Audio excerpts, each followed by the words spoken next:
एक दो तीन चार पाँच छः सात आठ, 8 कमरे परमानेंट। परमानेंट लोग 125 रुपया महीना, और उसमें लाइट बिजली से फ्री। तो जैन साहब नहीं, सुनिए ना, पहले जैन साहब सनकी दिमाग थे, हम लोग उनके मूवमेंट चलाया कि उनको बर्खास्त हटाया जाए, उनको सरकार ने बर्खास्त किया। तो ये देखिए बड़ा खूबसूरत सा G4 का एक नक्शा है। ये नहीं ठीक है, वो दिख जाएगा लोगों को। यही है नक्शा जी। इसको बनवा लिया आप लोगों हाँ, ने? बनवा लिया। और प्लब नमस्कार, मैं हूँ रजनीकांत और आप देख रहे हैं सार्थ। आप सभी का बहुत बहुत स्वागत है।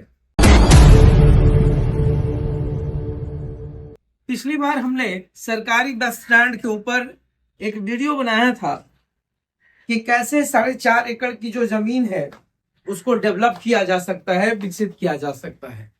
और बहुत लोगों का प्यार मिला, समर्थन मिला, लोगों ने कई मुद्दों को उठाया। और वहीं एक महिला ने कहा कि बिहार शरीफ में एक धर्मशाला है, उस पर भी वीडियो बनाइए, यह भी बहुत बड़ी धरोहर है। इस वक्त मैं भराव पर हूँ। ये भराव पर धर्मशाला है, 47 डिसमिल पूरा रकबा है, पूरा एरिया है। और बीबी स्ट्रीट लाइट जो रेलवे ट्रैक हुआ करती थी छोटी वाली, बीबी सोगरा के नाम पर था, तो बीबी रेलवे ट्रैक हुआ करता, और उसके ठीक सामने ये धर्मशाला है।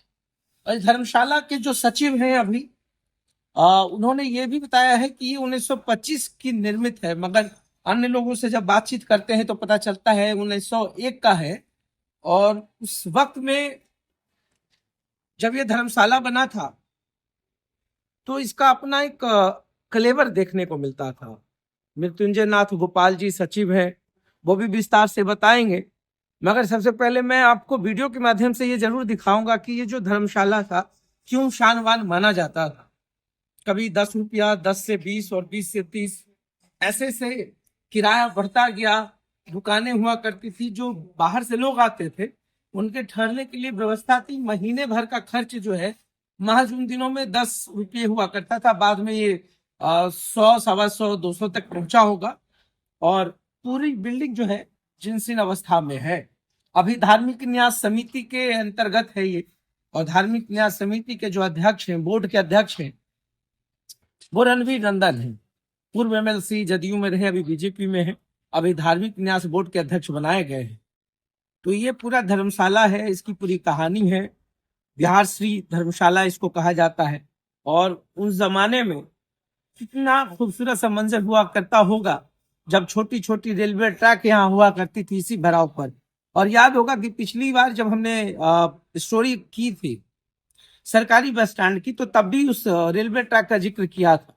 तो रेलवे ट्रैक इसका मतलब जिस जमाने में अपने अस्तित्व में हुआ करता होगा, उस जमाने में इसी जगह पर रेलवे स्टेशन छोटी वाली ट्रैक हुआ करती थी, बस स्टैंड हुआ करता था सरकारी, और यह धर्मशाला हुआ करता था, ताकि लोग जब आए तो फिर उनको ठहरने के लिए कोई दिक्कत ना हो।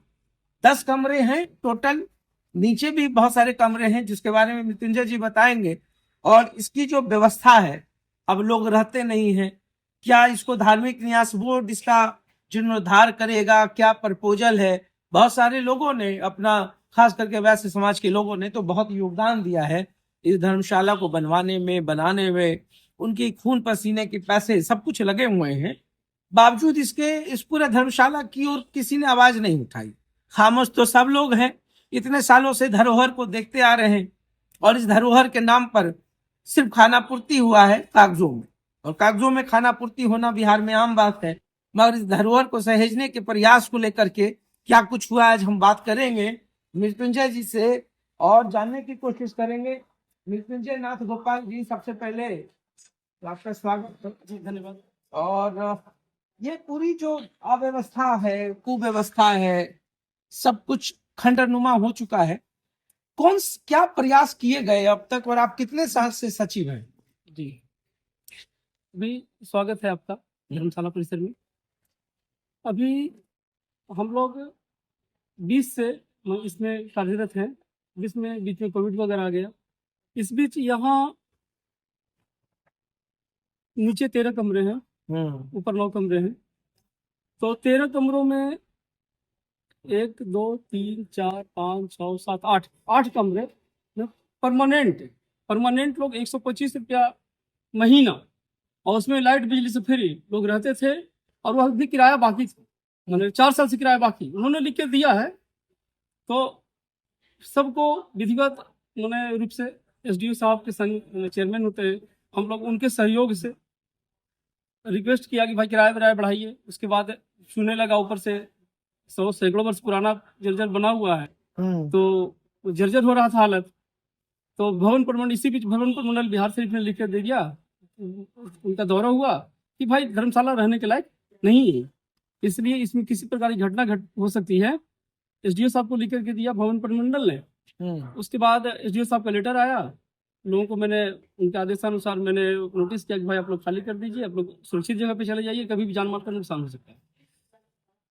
उसके बाद एसडीओ साहब के द्वारा इसको खाली कराया गया। अब आगे क्या होगा? हाँ, अब उसके बाद हम लोगों ने इसका प्रपोजल बना करके G+4 मतलब भेज देते हैं, पूरा प्लानिंग करके इसका। नक्शा है हाँ, मोबाइल में? हाँ है। दिखाइए ना, हम उसको कैमरा से दिखाने की कोशिश करेंगे लोगों को। ये G4 जब बन जाएगा तो कैसा होगा, खूबसूरत जी, होगा, मगर कब तक होगा ये बड़ा सवाल है। हाँ हाँ, बड़ा सवाल है। अभी है क्या कि अभी आप खोजते रहिए उसको, हाँ, देखें हम अच्छा, आप कहाँ इसको कर रहे हैं और क्या प्रयास धार्मिक न्यास बोर्ड कर रही है, वो भी जानना जरूरी है। तो ये देखिए बड़ा खूबसूरत सा G4 का एक नक्शा है। ये नहीं ठीक है, वो दिख जाएगा लोगों को। यही है नक्शा जी।